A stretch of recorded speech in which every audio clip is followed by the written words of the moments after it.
Eu vou ouvir, ver e aprender histórias lindas que a Bíblia tem.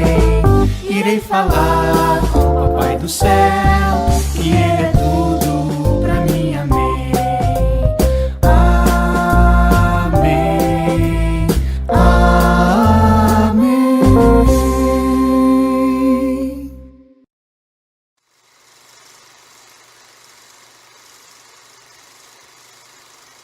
Apocalipse Kids, lição 1: A revelação. Bem-aventurado aquele que lê e os que ouvem as palavras desta profecia e guardam as coisas que nela estão escritas, porque o tempo está próximo. O tempo está próximo. Olá, amiguinhos. Que tal a gente estudar o Apocalipse juntos? Vai ser uma bênção. Vem comigo. Vamos aprender sobre as profecias do Apocalipse. Antes, vou ver se alguém enviou cartas para mim. Olha, tem cartas aqui.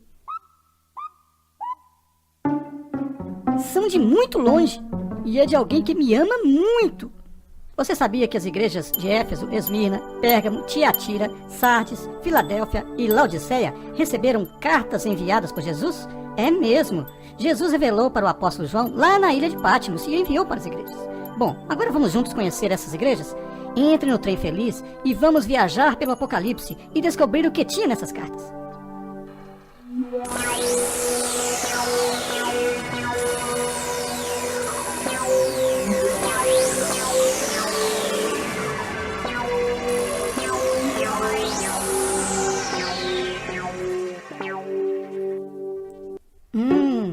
Isso é o que sobrou do templo do imperador Adriano, aqui na cidade de Éfeso.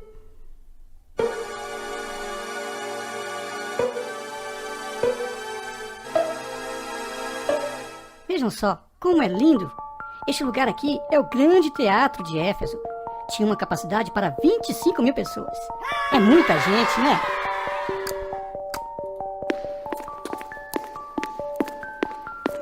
Você já recebeu uma carta de Jesus?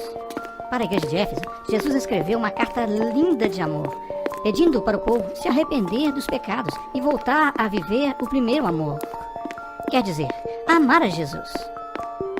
Logo em seguida, vem a carta escrita para Esmirna. Ele diz: ser fiel até a morte e dar-te-ei a coroa da vida. Para Pérgamo, Jesus pediu para que o povo se arrependesse dos seus pecados. E para Tiatira, Jesus pediu para que ficassem firmes até o fim. Para a igreja de Sardes, Jesus disse: escreverei seu nome no livro da vida e te darei vestes brancas.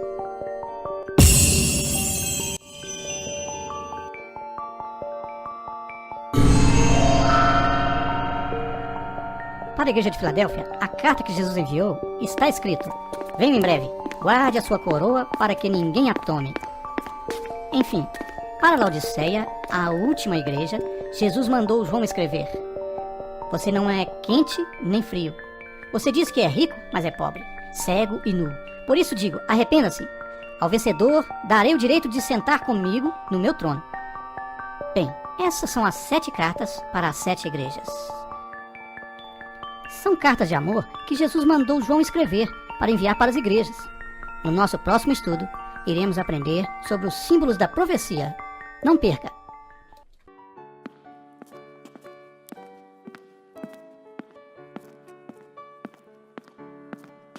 Quem gosta de chocolate, levanta a mão. Você gosta de chocolate? Eu estou procurando aqui o meu cachorrinho de estimação. É o Chocolate. Ele é um cãozinho muito brincalhão e medroso. O Chocolate fica com medo das imagens dos animais que tem no Apocalipse. Então ele foi e saiu correndo. Onde estará o Chocolate, hein? Me ajuda a chamar o Chocolate, por favor.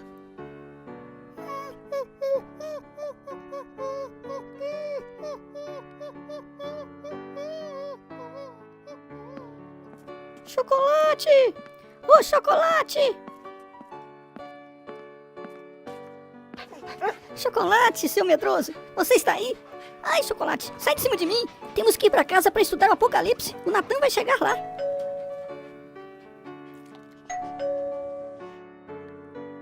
Este é meu amigo Natan. O Natan é um menino muito inteligente, obediente aos pais, que gosta muito de ler a Bíblia e gosta de falar com Jesus em oração. Por isso, o Natan está crescendo e aprendendo muito. Entre, Natan. Seja bem-vindo. Vamos estudar a Bíblia. Hoje nós vamos aprender muito sobre o Apocalipse, aquelas imagens de dragões, de besta, de tantos animais ferozes.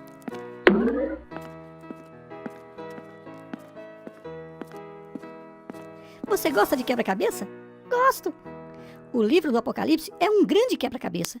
Ele é cheio de símbolos, por isso temos que estudar toda a Bíblia para entender. Vamos fazer uma viagem no trem feliz e juntos desvendar muitos segredos do Apocalipse e de toda a Bíblia. Vamos? Viajando no trem feliz, no túnel do tempo, vamos entender, através da leitura da Bíblia, o que significa a imagem de cada animal. Assim poderemos entender o que está escrito na profecia do Apocalipse, que é junto com a de Daniel. Vamos juntos no trem feliz. Viajar no tempo!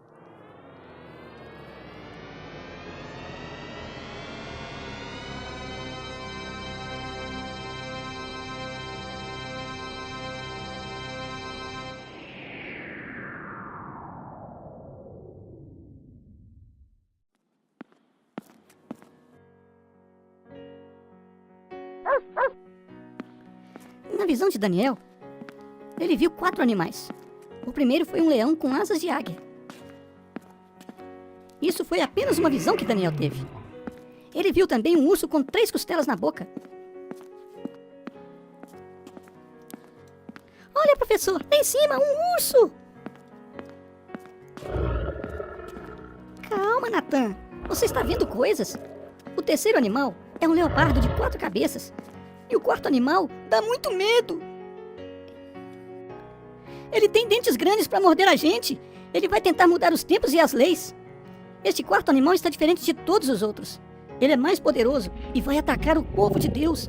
Vai falar mal de Deus, vai querer ser Deus. E a princípio, ele vai até conseguir algumas vitórias. Deus vai acabar com esse animal para sempre. Deus nunca deixa seus filhos desamparados.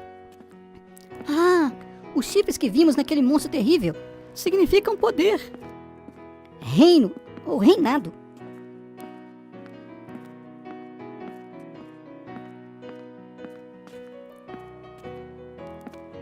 Conforme Apocalipse, capítulo 17, versículo 15, água significa pessoas, nações, multidão. E vento significa batalha, guerra, combate. Em Apocalipse 12, 9 fala de um dragão que significa diabo. E a cauda do dragão são aqueles falsos profetas que não guardam os mandamentos de Deus e ensinam a palavra errada.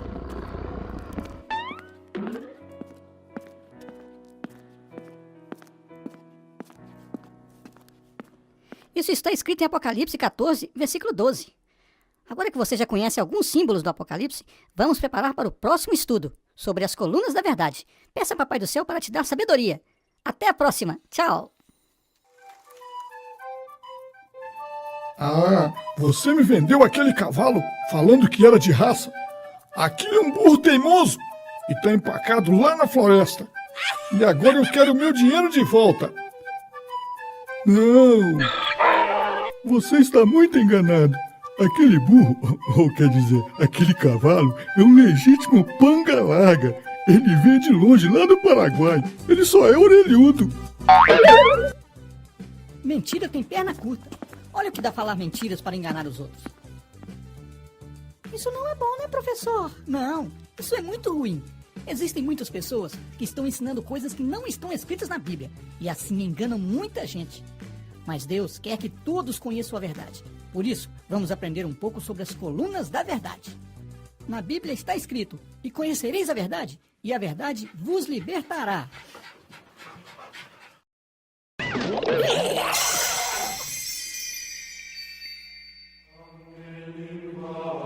Você está vendo aquele ídolo? Aquilo é um Deus falso, feito por mãos humanas.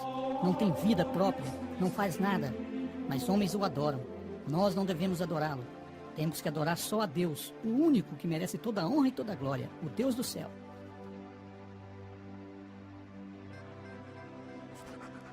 Que lugar é esse, professor? Aqui é a prisão, onde os criminosos e ladrões ficavam presos, e muitos acabavam morrendo.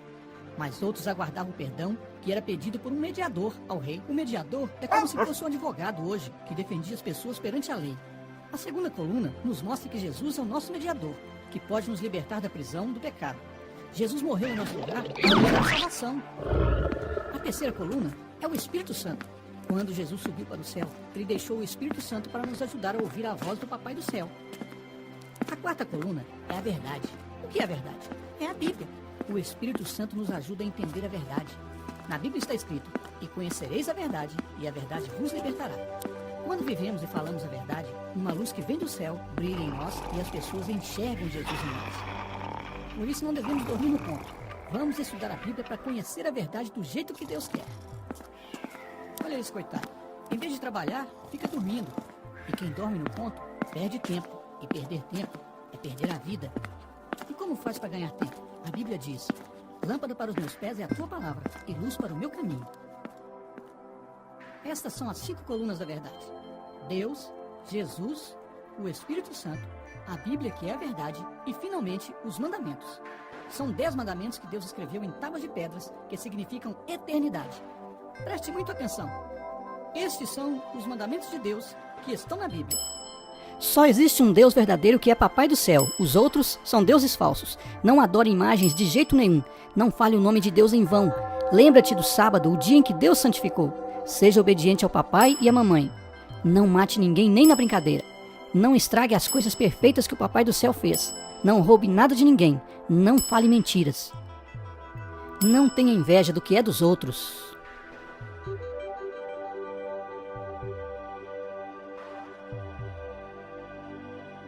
Agora que sabemos sobre as colunas da verdade, que tal contarmos para os nossos amiguinhos sobre o que aprendemos hoje? Você aceita esse desafio? O Espírito Santo do Papai do Céu está com você.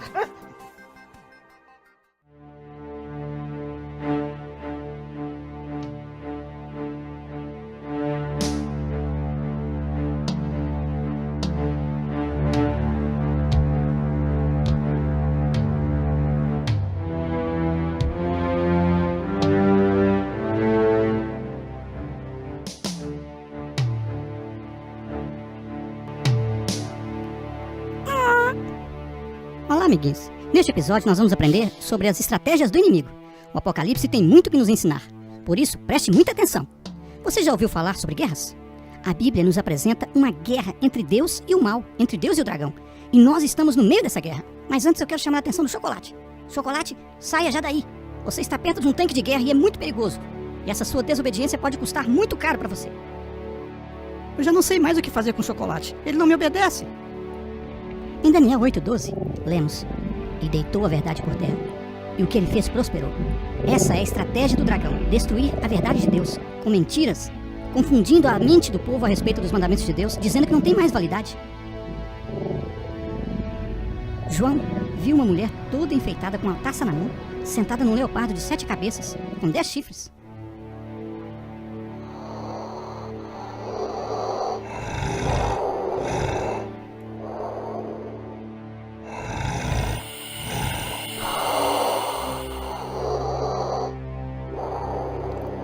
A mulher na profecia significa igreja. É só lermos em Efésios 5:23-32. E essa mulher, sentada na besta, é a mãe de todos os ensinos errados, vocês sabiam?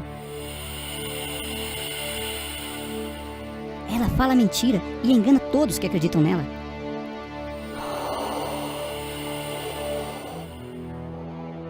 É um leopardo com 7 cabeças e 10 chifres. O que significam, professor? De acordo com a profecia do Apocalipse, 7 cabeças são 7 montes onde se localiza essa igreja. E essa mulher sentada na besta. Os 10 chifres são os 10 reinos que foram muito fortes na Idade Média. Precisamos estudar história para entendermos as profecias do Apocalipse. Diz o chocolate que está pronto para a guerra. E você, pipoca, tá pronto?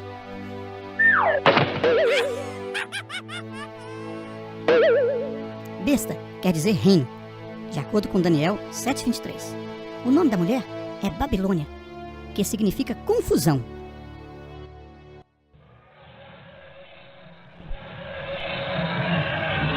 O ouro e joias que ela usa significam corrupção religiosa, de acordo com Atos 8, versículo 20.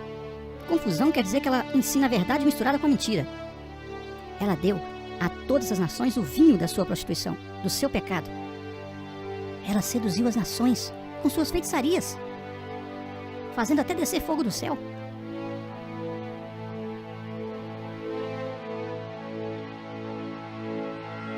fazendo milagres para enganar os desavisados.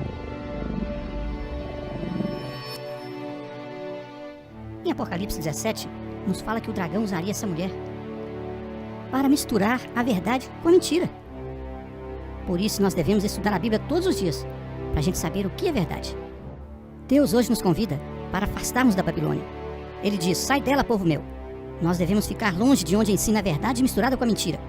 Então, vamos estudar a Bíblia e a lição, e ter Jesus no coração, porque Jesus é o caminho, a verdade e a vida. Hoje, vamos aprender sobre adoração. Lúcifer era um anjo de luz, belo e perfeito. Ele desejou ser adorado como Deus. Por isso, provocou uma guerra no céu. Ele enganou muitos anjos lá no céu, falando que Deus era injusto. E assim, Lúcifer queria tomar o lugar de Deus. Ele foi expulso do céu. Deus é o Criador do universo, o único que deve ser adorado. Não há outro Deus além dele. A ideia de Lúcifer é misturar a verdade com a mentira e assim confundir as pessoas que buscam um Deus para adorar. A Bíblia nos ensina que não devemos adorar imagens. Deus fica muito triste quando nós adoramos a criatura em vez do Criador. Quem é o Criador? É Deus. Mas homens, adorando coisas criadas por homens, nada disso Deus agrada. Por isso não devemos adorar nada além de Deus. Em Atos 10, 26, diz que um homem chamado Cornélio, ele se ajoelhou diante de Pedro, mas Pedro não aceitou essa adoração. Só Deus merece a nossa adoração. Deus merece toda a honra, toda a glória. E fica muito triste quando adoramos outros deuses. Tem gente que gosta de adorar imagens, adorar outras coisas que não seja Deus, até animais. Olha só, olha quem está sendo adorado, o chocolate. O chocolate é apenas uma criatura, um coitadinho. E nós não devemos adorar nada além de Deus. Por isso chama rebelião. Rebelião contra Deus, adoração a outros deuses falsos. Não façam isso nunca, porque Deus não gosta, Deus se aborrece com isso. É tudo que Lúcifer quer. O dragão, ele quer ser adorado para tirar a adoração ao Deus verdadeiro. Chocolate, você é Deus por acaso? Então por que você estava gostando de ser adorado? Não faça isso nunca mais, nem de brincadeira. Não devemos adorar outros deuses. Adoração é coisa muito séria e nós não devemos brincar com isso. O inimigo de Deus se transformou em dragão. Ele transforma em imagens e outros deuses para ser adorado, porque ele quer ser igual a Deus. O dragão não gosta de crianças, mas Jesus ama as crianças. Em Mateus 19, 13 a 15, Jesus diz: deixai vir a mim as criancinhas, porque delas é o reino dos céus. Por isso, crianças, vamos adorar o Deus do céu, o Deus que criou o universo, o Deus que fez o céu, as estrelas, os planetas, o universo, tudo perfeito. Só Ele merece toda a honra e toda a glória.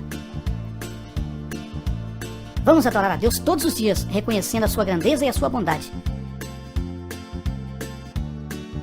E algo muito importante, adoração não é o que nós dizemos, é aquilo que vivemos. Que Deus seja louvado e adorado para sempre. Oi, você sabe o que significa o nome Apocalipse? Significa revelação. No capítulo 1, verso 1, diz que é a revelação de Jesus Cristo. No Apocalipse, Jesus é o Alfa e o Ômega, o primeiro e o último. Jesus é o Cordeiro que foi morto pelos nossos pecados. Jesus Cristo é o Messias que nasceu lá em Belém, numa humilde manjedoura. Ele cresceu obedecendo aos seus pais, José e Maria. Quando fez 30 anos, Jesus Cristo começou seu ministério até ser morto na cruz. Jesus foi humilhado e morto na cruz numa sexta-feira à tarde. Depois foi levado para uma tumba. Tumba é o lugar onde as pessoas que morrem são colocadas. No sábado, Jesus descansou na tumba. A morte significa descanso para os salvos por Jesus.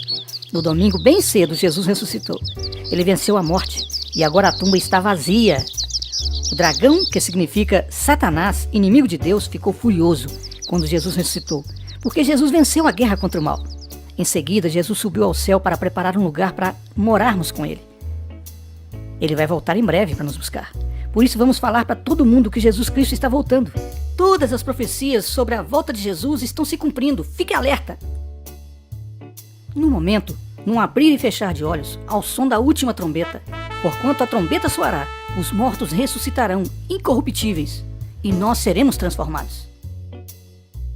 E quando ele chegar, ele vai ressuscitar as pessoas que morreram acreditando nele. Jesus virá buscar o seu povo, aqueles que acreditaram, aguardaram a volta dele. A tumba e a cruz estão vazias. Jesus venceu o mal. Ele subiu ao céu para preparar um lugar para nós. E agora está voltando. Cristo vem. Prepara-te. O Apocalipse é cheio de mistérios que nos deixa muito curiosos. Por exemplo, o que são o selo de Deus e a marca da besta? Na fazenda, os animais são marcados para não misturar uns com os outros de outra fazenda. A marca ou selo revelam quem é o dono. É preciso um ferro comprido com um brasão na ponta com o selo do dono. Coloca o ferro no fogo até ele ficar muito quente, fumegando. Depois encosta esse ferro no animal e aperta até ferir a carne. Sai muita fumaça e cheiro de carne queimada. O animal deve sofrer bastante com essa dor, né? Que leva uma semana para cicatrizar. Depois que essa marca é colocada no animal, todos sabem a quem ele pertence. Pensando bem, acho que vou colocar uma marca dessa no chocolate, pra todo mundo saber que ele é meu. Vem cá, chocolate. Chocolate? Vem cá, chocolate. Cadê você? Estava aqui agora. Acho que o chocolate foi procurar outro dono.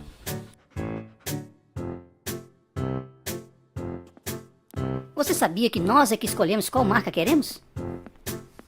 E é curioso que o selo de Deus é colocado primeiro nos que obedecem a Deus. Então o dragão, que é Satanás, resolve fazer igual, quero dizer, uma imitação com um cordeiro falso que coloca a marca da besta na testa ou na mão de quem adora a besta. Na testa, significa que a pessoa tem consciência do que está fazendo. Na mão, quer dizer que ela não concorda com a besta, mas tem medo de desobedecê-la. O selo de Deus é para quem guarda os mandamentos de Deus e tem a fé em Jesus. A marca da besta é para quem não quer obedecer a palavra de Deus e acredita nas mentiras do dragão, que é Satanás. O selo de Deus é uma bênção, a marca da besta é uma maldição. O selo de Deus é para quem é fiel a Jesus. A marca da besta é para o infiel. Ser fiel até a morte, dar-te-ei a coroa da vida. O que você escolhe? O selo de Deus ou a marca da besta? Juízo. Este é o martelo de um juiz. A Bíblia apresenta a realidade do juízo final. Deus trará justiça a todas as obras dos homens. Está escrito em Eclesiastes 12:14. Todos nós iremos comparecer um dia ao tribunal para receber a recompensa do bem ou do mal. Todas as nossas ações estão registradas em livros no céu. Tudo está sendo registrado no céu. Quando você fala uma mentira, quando você faz uma maldade, quando você engana alguém, Deus está vendo tudo. E tudo está sendo anotado. Mas também quando você faz bondade, quando você obedece o papai, a mamãe, quando você vai para a igreja, isso tudo também é anotado no livro. O que você gostaria que fosse escrito no seu livro, no livro da sua vida? Coisas boas ou coisas más? O que você tem praticado? O que você tem falado? O que você acha que está sendo escrito lá no céu sobre a sua vida? Um dia você vai dar conta de tudo que você fez e que você falou. Todos nós teremos que dar conta. Por isso o grande juiz vai bater o martelo e dar a sentença. Agora que você já sabe o que acontece quando nós fazemos coisas boas ou coisas ruins, que tal de agora em diante, em vez de arrumar briga na escola, você fazer amizades? Em vez de encrencar com seus colegas, você sorrir para eles. Na verdade, o dragão, o grande inimigo de Deus, quer que a gente fique briguento, que a gente fale mal de todo mundo, que a gente não vá na igreja, que a gente desobedeça o papai e a mamãe. É isso que ele quer, porque ele está afundando, ele está condenado, e ele quer levar a gente com ele. Que quando a gente faz a vontade do dragão, a vontade do inimigo, nós vamos ser condenados no dia do grande juízo. Eu não quero ser condenado, você quer? Por isso vamos nos preparar.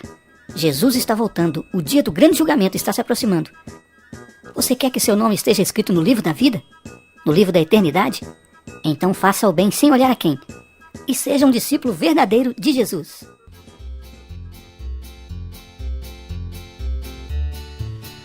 Como é interessante o sistema de tecnologia da informática. Nós conseguimos armazenar milhares de arquivos. Você sabia que no céu há um sistema muito mais avançado do que o nosso? Onde milhões de informações são armazenadas. A Bíblia diz que há livros que registram todas as coisas, inclusive as sentenças de salvação e perdição. Existe o livro da vida. O nome de uma pessoa só vai para o livro da vida quando ela aceita Jesus e se torna testemunha fiel dele. A pessoa só tem o nome riscado do livro da vida quando ela não aceita Jesus, quando ela resolve não querer nada com Deus. Você já foi na biblioteca da sua escola? Lá deve ter uma biblioteca bem grande, com livros de português, de inglês, de ciências, de história, de geografia. Existem livros na biblioteca que contam a história de pessoas que se destacaram na humanidade. Chama biografia, a biografia da vida de alguém, que conta com detalhes o dia a dia, o que a pessoa foi, o que ela fez, o que ela estudou. Tudo, todos os detalhes para você conhecer bastante sobre aquela pessoa. Eu imagino que lá no céu deve ter uma biblioteca gigante, gigante, muito grande, com histórias da vida de todos os seres humanos, inclusive da sua. Um livro especial falando sobre o que você fez, o que você faz, contando cada detalhe de tudo que você vive. Deve ser muito legal, né? Um livro que conta tudo sobre você. Você já imaginou isso? O Chocolate tá aqui me olhando. Deve estar pensando, será que não tem um livro sobre minha vida também? Para, Chocolate. Você não sabe nem ler. Como é que você quer ter um livro? Quem não sabe ler, não precisa de livro. Viu, Chocolate? Para de inventar moda e fica quieto. A Bíblia é o livro sagrado que nos ensina como ter o nosso nome escrito no livro da vida. Bem-aventurado aquele que ouve, aquele que lê, aquele que guarda as palavras dessa profecia. Olha a hora, gente. Tá na hora de ir pra escola. Lá na minha escola, se alguém chegar atrasado, não entra, porque a porta vai estar fechada e não abre pra mais ninguém. Você já chegou em algum lugar atrasado, onde a porta estava fechada e você não pôde entrar? Hoje nós vamos falar sobre a Porta da Graça. Esta é uma porta que Deus abriu para dar perdão e salvação a todos os pecadores, inclusive eu e você. Você sabia que quando Noé construiu a arca, ele deixou a porta aberta para quem quisesse entrar? Mas as pessoas não quiseram. Então Noé e sua família entraram, a porta se fechou e o dilúvio começou. Quem não entrou, morreu afogado. Após o pecado, Deus abriu a porta da graça para todos nós. E a vitória de Jesus na cruz é o maior símbolo da graça. Falando em porta, existe a porta do nosso coração, sabia? Em Apocalipse 3:20, Jesus nos diz: Eis que estou à porta e bato. Se alguém ouvir a minha voz e abrir a porta, eu entrarei em sua casa e com ele cearei e ele comigo. Para entender a mensagem da porta da graça, primeiramente devemos abrir a porta do nosso coração, para que Jesus entre e faça dele morada. E assim, Jesus vai dirigir a nossa vida e nos conduzir ao caminho da porta da graça. Faça uma oração assim: Querido Jesus, a portinha do meu coração está aberta. Pode entrar nele e fazer dele a sua casa. É em seu nome que eu peço. Amém. Ei, você gosta de matemática? A Bíblia está cheia de números e nós podemos fazer várias operações com eles. Por exemplo, você sabe quanto que é 700 menos 44? 606 mais 60. Quanto que é 3 vezes 222? Em Apocalipse 13:18 está escrito assim: Aqui está a sabedoria. Aquele que tem entendimento calcule o número da besta, porque é o número de um homem. O seu número é 666. Em especial no Apocalipse, nós encontramos muitos números simbólicos. Por exemplo, as 7 igrejas, os 7 selos, as 7 pragas, os 144 mil e tantos outros que nós vamos entender durante essas lições que estamos estudando. Hoje, especialmente, vamos falar sobre o número 666, o número da besta. Vamos lá.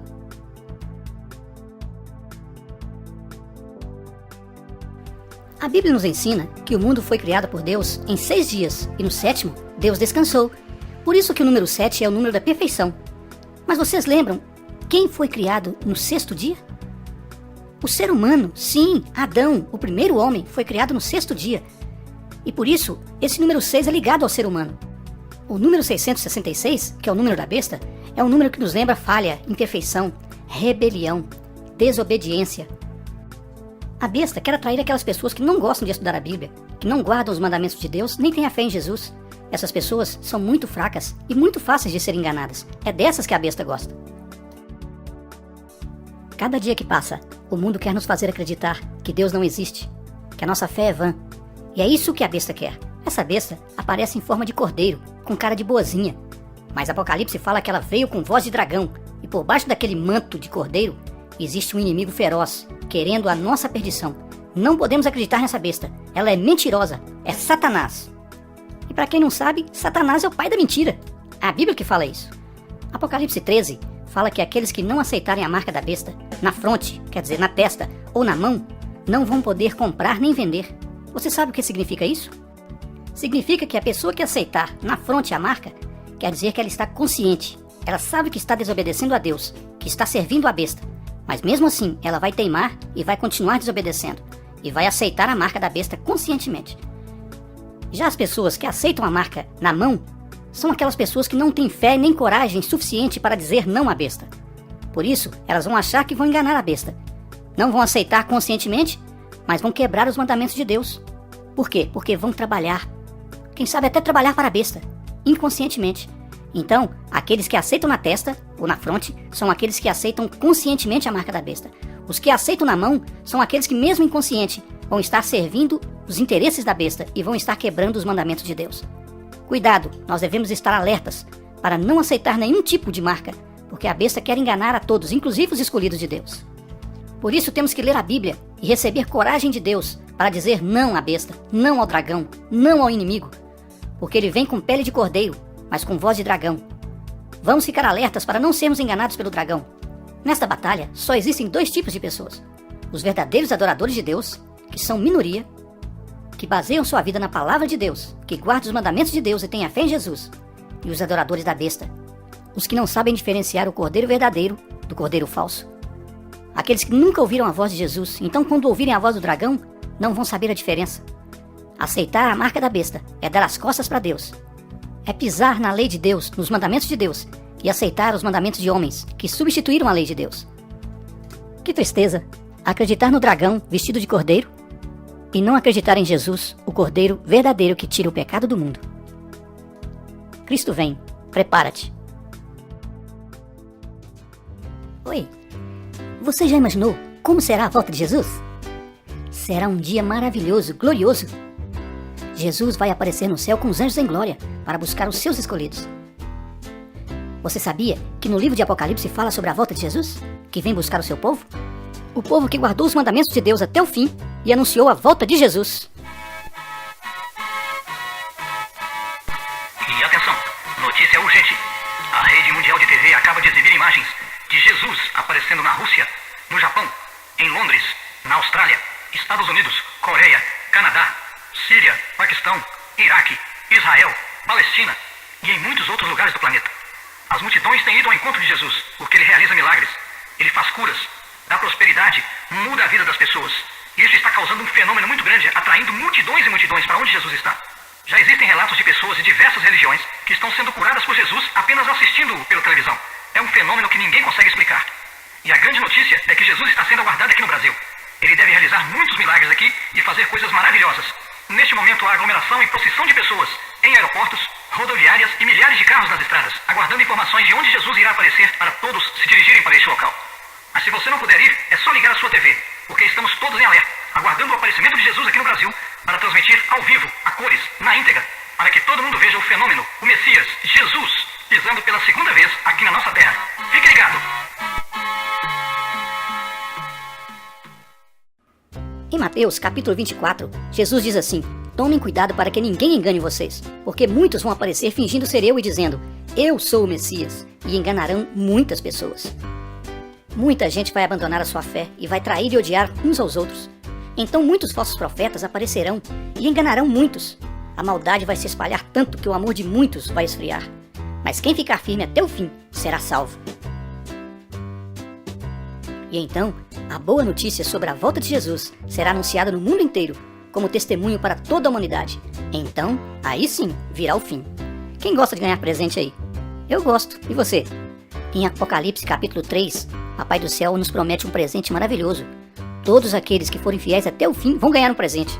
E olha só, quando a gente fala em presente, até o chocolate fica animado. Chocolate, depois da lição nós vamos te dar um biscoito, tá bom? Um presentinho. Mas que presente é esse que nós vamos ganhar? Apocalipse capítulo 3 fala sobre isso.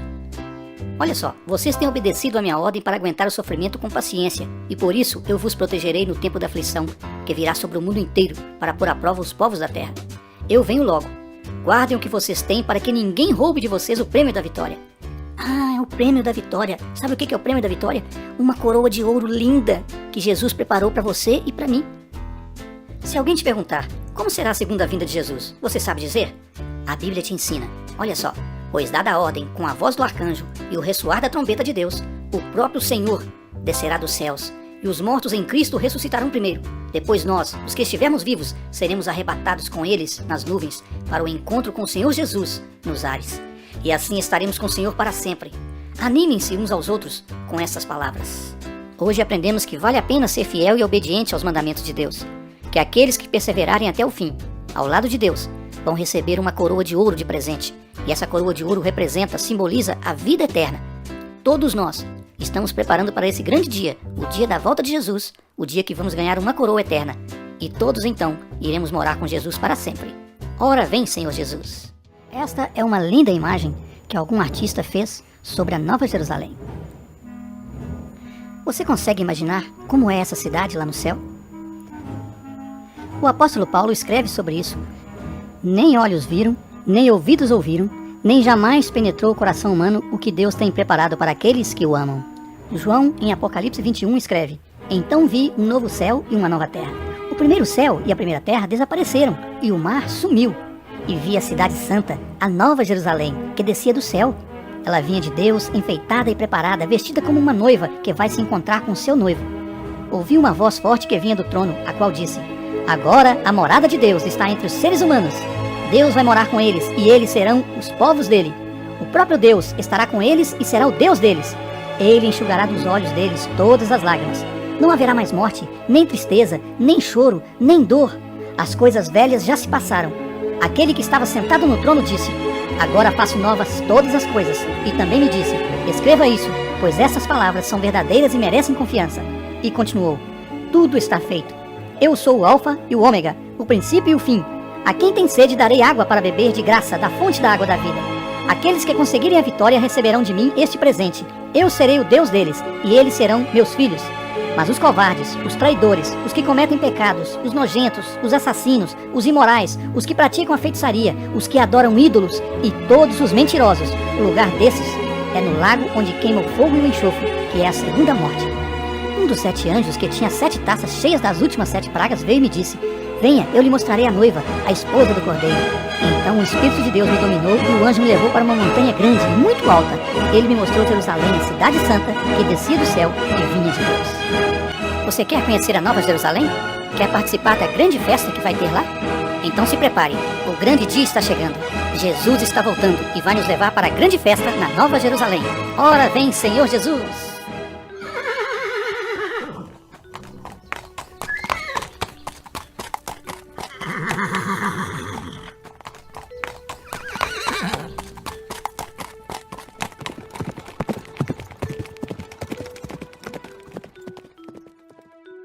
Em Apocalipse, capítulo 6, versículo 2, diz assim: Olhei e vi um cavalo branco. O seu cavaleiro tinha um arco, e lhe deram uma coroa de rei, e ele saiu vencendo e conquistando. Hoje nós vamos aprender o que significa esse cavalo e esse cavaleiro. O primeiro selo nos mostra um cavalo branco, e sobre ele um cavaleiro com um arco de conquistador. O cavalo na profecia simboliza luta, guerra. A cor branca do cavalo simboliza a pureza da Igreja de Deus. A igreja verdadeira é lavada no sangue de Jesus, o Cordeiro de Deus. Essa igreja é símbolo do evangelho puro de Jesus. O texto de Apocalipse 6, versículo 2, diz que o cavalo branco, que é o evangelho puro e verdadeiro, e o cavaleiro saíram vencendo e para vencer. Esse cavalo correu muito por todo o mundo antigo.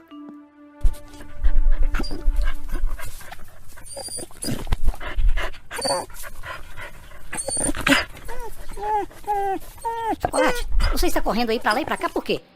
Só faltava essa. O Chocolate treinando pra correr mais do que o cavalo branco. Vai deitar, Chocolate.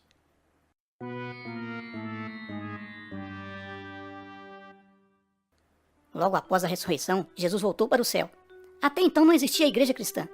Todos os seguidores de Jesus estavam se reunindo escondidos nas casas uns dos outros. Quem dissesse que era seguidor de Jesus era perseguido, preso, e muitos foram mortos por causa do evangelho. Quando se reuniam, eles oravam e jejuavam muito, pedindo a presença do Espírito Santo que Jesus tinha prometido. Era o tempo da festa de Pentecostes em Jerusalém e os seguidores de Jesus foram para lá. Tinha gente de todo mundo. Gente que falava línguas diferentes. De repente, o Espírito Santo de Deus veio do céu e, como labaredas de fogo, foi tocando as pessoas, e os seguidores de Jesus começaram a pregar o evangelho para todos ali. E muitos milagres aconteceram naquele dia. Entre esses milagres, 3 se destacam. O primeiro é que todas as pessoas que falavam línguas diferentes entendiam a mensagem que os discípulos de Jesus anunciavam. Essas pessoas que foram transformadas por Jesus, quando voltaram para seus países, levaram o evangelho para lá. O segundo milagre é que quase 3.000 pessoas se converteram. E o terceiro foi o surgimento da primeira igreja cristã. É isso mesmo, essa igreja passou a ser perseguida pelo dragão, que tentou de todo jeito acabar com ela. Mas quanto mais ele perseguia, mais essa igreja crescia. O cavalo branco simboliza essa igreja, que anunciou o evangelho eterno a todo mundo naquele tempo. Essa foi a corrida do cavalo branco, que teve início no ano 31 e foi até o ano 100 depois de Cristo, quando morreu o último apóstolo. Nesta lição, aprendemos sobre o cavalo branco, que simboliza a primeira igreja pura e santa, que levou o evangelho de Jesus a todo mundo naquela época. Na próxima lição, iremos aprender sobre o cavalo vermelho. Prepare-se! Em Apocalipse, capítulo 6, versículos 3 e 4, diz assim: E havendo aberto o segundo selo, ouvi o segundo animal dizendo: Vem e vê! E saiu outro cavalo vermelho, e ao que estava sentado sobre ele foi dado que tirasse a paz da terra, e que se matassem uns aos outros, e foi-lhe dada uma grande espada. O que monta este cavalo vermelho, e que deveria correr o mundo então conhecido, tinha uma grande espada para matar. O cavalo vermelho simboliza o derramamento de sangue, representa a era de perseguições dos que pregavam o evangelho de Jesus. O dragão tentou acabar com a igreja de todo jeito. Muitos perderam a vida porque amavam Jesus. Mesmo sendo perseguida, a igreja crescia. Muitos se converteram a Jesus e tiveram suas vidas transformadas. Naquela época, era muito difícil ser cristão.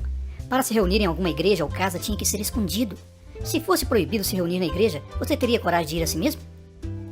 Imagine, todos reunidos na igreja em oração e sem poder falar alto, sem poder cantar um hino. E em dado momento alguém pede para fazer silêncio. Tem algo fazendo barulho, parecendo que alguém estranho está por perto. Pode ser alguém que veio espionar para contar para as autoridades. Ufa, que alívio! Dessa vez era só o Pipoca que nos assustou. Os cristãos daquela época, mesmo sendo perseguidos, não desistiram. Eles arriscaram a vida por Jesus. Satanás, o inimigo de Deus, não pôde alcançar o seu propósito de exterminar a igreja. Então ele mudou seu plano. Parou de perseguir a igreja. Assim veio a liberdade religiosa. Essa foi a época do imperador Constantino. O dragão, que é Satanás, viu que perseguir a igreja não deu certo, porque a igreja era fiel somente a Jesus. E se preciso fosse, morreria por amor a Jesus. Então o imperador Constantino assinou o decreto da liberdade religiosa. Os seguidores de Jesus não seriam mais perseguidos assim. O que parecia uma vitória para os cristãos foi uma derrota. A verdade se misturou com a mentira. Homens maus ensinaram doutrinas que não estavam na Bíblia e assim a igreja enfraqueceu sua fé em Deus e passou a ser comandada por mandamentos de homens. A era do cavalo vermelho estava chegando ao fim. Ela foi de 100 a 313 d.C. Esta era foi marcada por perseguições, mortes de muitos cristãos sinceros. Mais tarde, o próprio imperador Constantino aceitou o cristianismo, mas no fundo era só mais uma forma de enganar o povo. Peça a Papai do Céu sabedoria e inspiração do Espírito Santo para que você seja um seguidor fiel que ama Jesus e seus mandamentos e não seja enganado por nenhum ensinamento humano. No próximo episódio, vamos aprender sobre o cavalo preto do Apocalipse. Prepare-se! Em Apocalipse, capítulo 6, versículos 5 e 6, diz assim: E havendo aberto o terceiro selo, ouvi dizer ao terceiro animal: Vem e vê. E olhei, e eis um cavalo preto, e o que sobre ele estava sentado tinha uma balança na mão. E ouvi uma voz no meio dos 4 animais que dizia: Uma medida de trigo por 1 dinheiro, e 3 medidas de cevada por 1 dinheiro, e não danifiques o azeite e o vinho. Aprendemos nas lições 14 e 15 que o cavalo branco representou a pureza do evangelho da primeira igreja, não é isso? Já o cavalo vermelho representou a guerra contra os seguidores de Jesus. E agora vamos aprender sobre o cavalo preto. Quando Satanás viu que fora incapaz de destruir a igreja divina pela perseguição, mudou a forma de atacar a igreja verdadeira. Antes vou contar o que o chocolate faz quando quer atenção e ninguém olha para ele.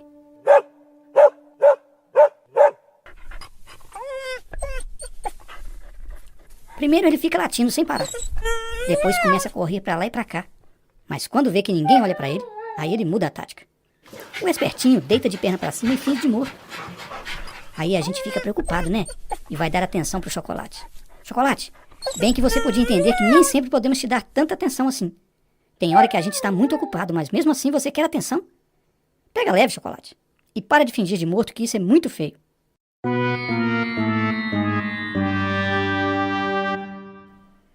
Agora vamos à lição do cavalo preto.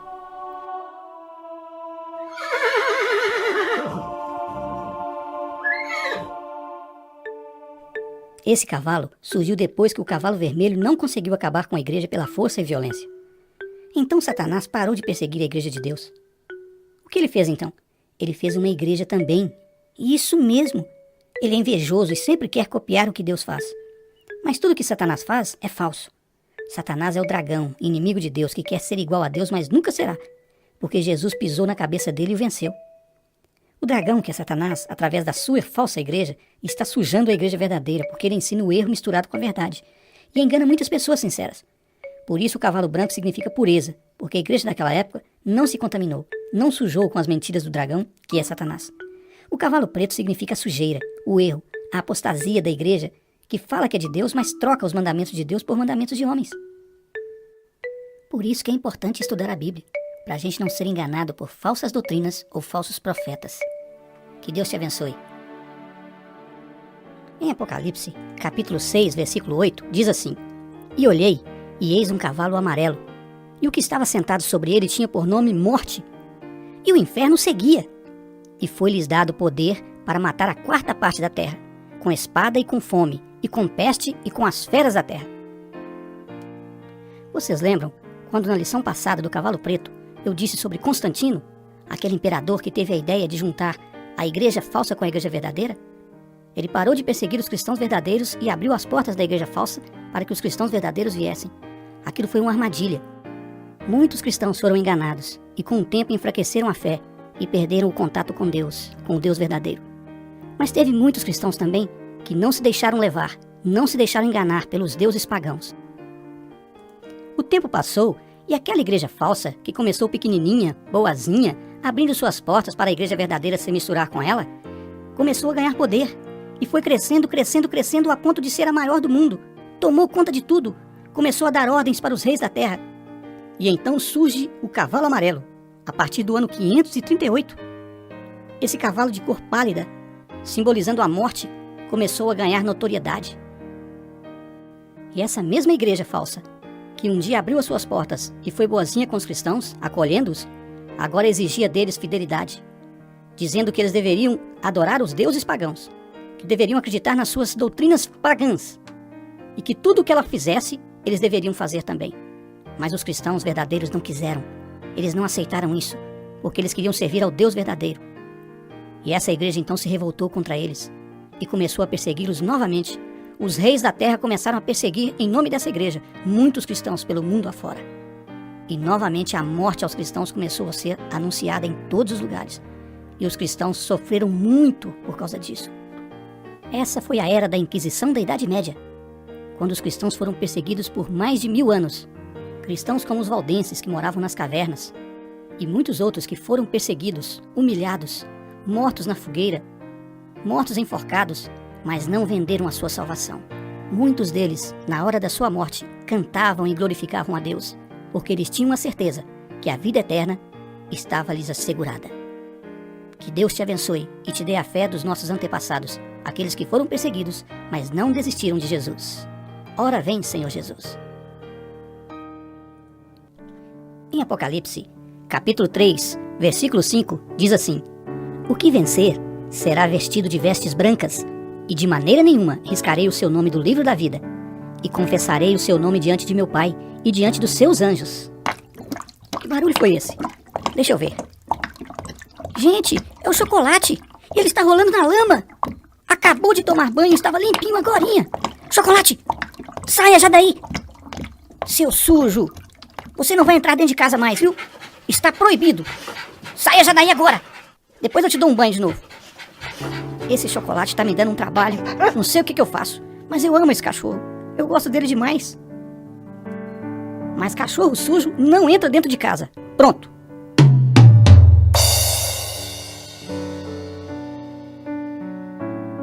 Você tem uma roupa branca? Você já percebeu que quando você usa essa roupa branca o dia todo, à noite ela está encardida? Principalmente no colarinho aqui perto do pescoço? É porque ela suja. E roupa suja ninguém gosta, né? É muito bom quando a gente vai para a igreja e a mamãe prepara aquela roupa branquinha, limpinha e cheirosa para a gente ir. Pois é sobre isso que Apocalipse fala.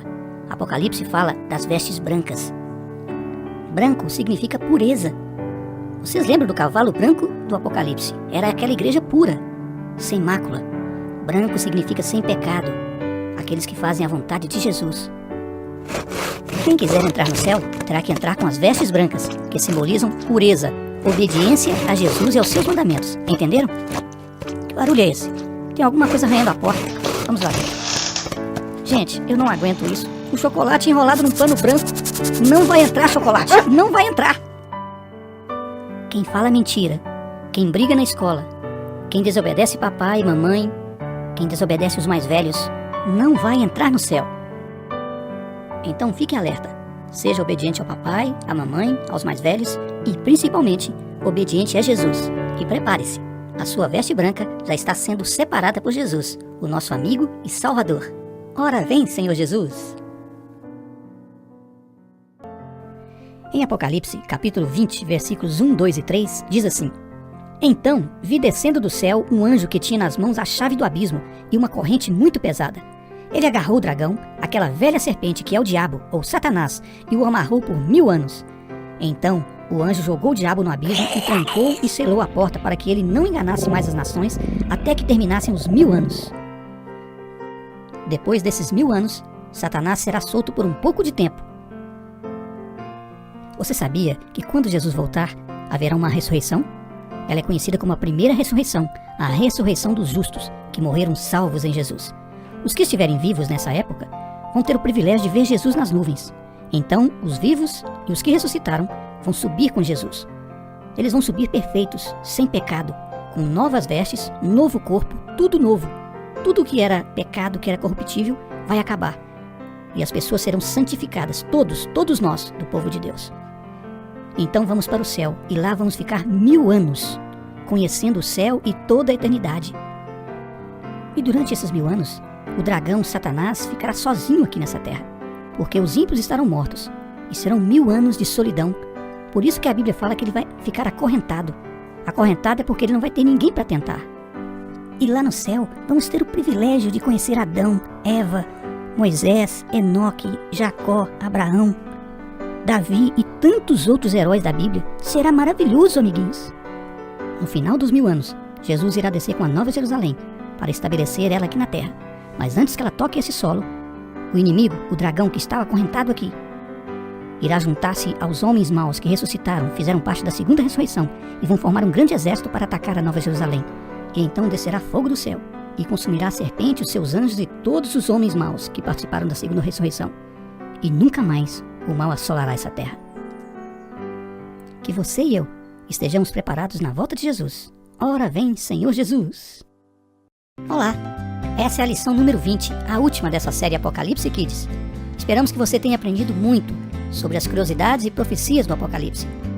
Vamos rever algumas imagens que vimos durante o estudo, para que você confirme o seu aprendizado e assim possa ensinar também. Até agora você foi um aluno. De agora em diante você pode ser um professor, sabia? Você pode ensinar para os seus amiguinhos, pode ensinar para os seus vizinhos, para os seus colegas de classe, para os seus primos, para toda a sua família, se você quiser. Juntos, aprendemos que o Apocalipse significa a revelação de Deus para a humanidade. Viajamos no trem feliz pelo Apocalipse, conhecendo as 7 igrejas e tantas curiosidades do mundo antigo. Foi muito bom, não foi? Muito legal. Aprendemos que no Apocalipse, água significa nações, povos, vento significa guerras, combates, e nós não podemos mais ficar dormindo. Temos que abrir os olhos, porque o juízo final está próximo e Jesus está voltando. O dragão está com muita raiva, porque o tempo dele está acabando. E a mentira que ele inventou para mudar a lei de Deus está sendo revelada, está sendo descoberta, e muitas pessoas sinceras estão descobrindo a verdade. Jesus venceu o dragão na cruz. O dragão que é mentiroso, que manda falsos profetas para enganar as pessoas sinceras, faz descer fogo do céu, faz milagres e engana muita gente com mentiras e falsas promessas. O tempo deles também está acabando, porque Jesus está voltando. Este é o tempo de nos tornarmos soldados do reino de Deus para lutarmos contra o dragão, porque a Nova Jerusalém está sendo preparada para nós. Vamos passar 1000 anos lá e depois vamos voltar para uma terra novinha, onde não vai haver choro, nem lágrimas, nem morte, nem dor, nem pecado. E temos que lutar contra o dragão e seus adoradores agora, para que possamos levar muitas pessoas para o céu junto conosco. Este é o momento. Não podemos mais esperar. Jesus fez a parte dele. Vamos fazer a nossa. Ele morreu na cruz, ressuscitou, venceu o pecado e a morte. E agora chegou a nossa vez. Vamos estudar na Bíblia, falar com Jesus todos os dias, ser obedientes a Papai do Céu, ao papai e à mamãe e a todos os mais velhos, e falar da volta de Jesus para todos. A porta da graça ainda está aberta e nós temos que aproveitar, como aprendemos na lição. Até o chocolate está ligado, né, chocolate? Quem gosta de chocolate, levanta a mão. Enquanto os nomes dos salvos estão sendo escritos no livro da vida, muitas pessoas, como nos dias de Noé, não estão acreditando que a história está chegando ao fim. A história deste mundo de pecado está no final. Muitas pessoas ainda pisam na lei de Deus. Essas pessoas são aquelas que vão perseguir o povo de Deus, como fez o cavalo preto. Vocês lembram da história? Os que guardavam os mandamentos de Deus foram perseguidos, e agora no final da história, eles também serão perseguidos. Mas o evangelho está sendo pregado por toda a terra. E a igreja, simbolizada pelo cavalo branco, está perseverando na doutrina. Criança, você é essa igreja, a igreja pura e inocente que Papai do Céu ama. Já estamos vivendo os dias em que o Espírito Santo vai usar crianças para pregar a mensagem do advento, pregar para aqueles que querem participar da primeira ressurreição, a ressurreição dos salvos. Jesus está muito perto de voltar. E você, criança, também pode falar sobre isso para os seus amigos, para os seus vizinhos, para os seus irmãos, para os seus primos, para todos ao seu redor. Cristo está voltando. Maranata, o Senhor logo vem!